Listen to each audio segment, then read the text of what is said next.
दासानुदासो भवितास्मि भूयः। मैं आपका दास नहीं बनना चाहता, मैं आपके दासों के दासों का दास बनना चाहता हूँ। वही श्रीमन महाप्रभु जी ने कहा, गोपी भर्तु पद कमलयो दास दासानुदासः। दासों का दासत्व मांगा, दासों के दासों का दास बन जाऊं। आपका साक्षात दास बनने में तो बहुत विघ्न भी हैं, बहुत डर भी हैं, पता नहीं कब लड़खड़ा जाऊं, कब गिर जाऊं। और आपके भक्तों का जब भक्त बन जाऊंगा, दासों का दास बन जाऊंगा, तो ये सब भय चिंता इन सब से छुट्टी हो जाएगी, मुक्त हो जाऊंगा। तो ध्रुव जी ने भी यही बात स्पष्ट कह दी कि जो आनंद भक्त आश्रय में है वो तो साक्षात आपके आश्रय में भी नहीं है। इसलिए बहुत सुंदर एक पद है श्री व्यास जी महाराज का, एक पंक्ति गुनगुनाएंगे हम लोग।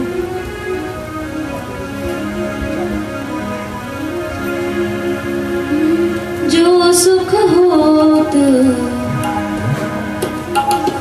भक्त घर आए, जो सुख होत भक्त घर आए।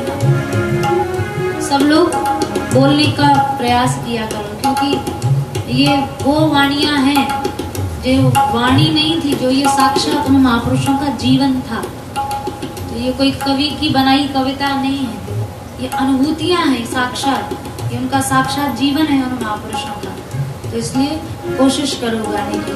जो सुख होत भक्त घर आए, जो सुख होत भक्त घर आए, जो सुख होत भक्त घर आए, जो सुख होत भक्त घर आए। सो सुख होत ना जब तक जीने, सो सुख होत ना जब तक जीने, सो सुख होत ना सपने कबहूं, सो सुख होत ना सपने कबहूं। बाजई बेटा जाए, बाजई बेटा जाए। व्यास जी महाराज कह रहे हैं, जो सुख भक्तों के आश्रय में है, संसार में कोई वंध्या स्त्री हो, निसंतान, जिसके कोई संतान पैदा ना हो रही हो, उस वंध्या स्त्री को भी अगर मान लो बेटा पैदा हो जाए, तो उस बाज स्त्री को बेटा पैदा होने से जितनी खुशी मिलेगी, उससे करोड़ों गुना खुशी, उससे करोड़ों गुना अधिक प्रसन्नता एक भक्त को दूसरे भक्त को देखकर, उसके साथ बैठकर, उसके आश्रय में बैठकर मिलती है। सो सुख होत ना सपने कबहूं, सो सुख होत ना सपने कबहूं। बाजई बेटा जाए हो, बाजई बेटा जाए हो।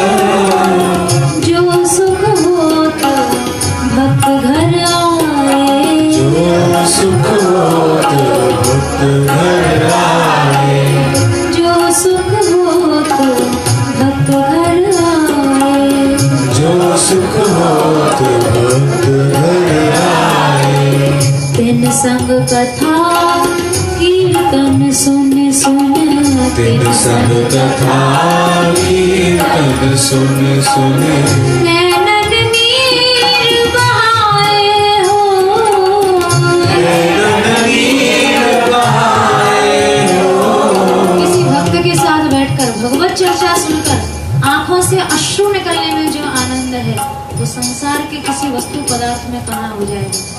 उनके सन्निधि में बैठकर कथा कीर्तन सुनने में जो आनंद है, और भगवत कृपा से अश्रुपात होने में, सात्विक भावों के उदय होने में जो आनंद है, वो संसार में संभव ही नहीं, कहीं भी संभव नहीं। तिन संग कथा कीर्तन सुनी सुनी, तिन संग कथा कीर्तन सुनी सुनी। नैनन नीर बहाए हो, नैनन नीर बहाए हो। अभी तो ना वो सुख मिला है, ना कभी नेत्रों से आंसू आते हैं, ना कुछ। श्रीमन महाप्रभु जी का ने कहा ना, नैनम गगन गया है ना महाप्रभु जी के अष्टक शिक्षाष्टक का श्लोक, बहुत सुंदर श्लोक है। तदा तब नाम ग्रहणे भविष्यति, वो दिन कब होगा जब आपका नाम लेते ही मेरा शरीर कंपित होने लगेगा, मेरे नेत्रों से आंसू बहने लगेंगे, मेरा हृदय गदगद होगा, मेरी वाणी गदगद होगी। वो दिन कब होगा? अभी तो ये सुख जीवन में है ही नहीं, इसलिए भक्तों के संग का सुख अभी हम लोगों को मिला नहीं है। अभी तो संसार की वस्तु पदार्थों में सुख हम लोग ढूंढते हैं, सच्चा सुख यही है। नैनन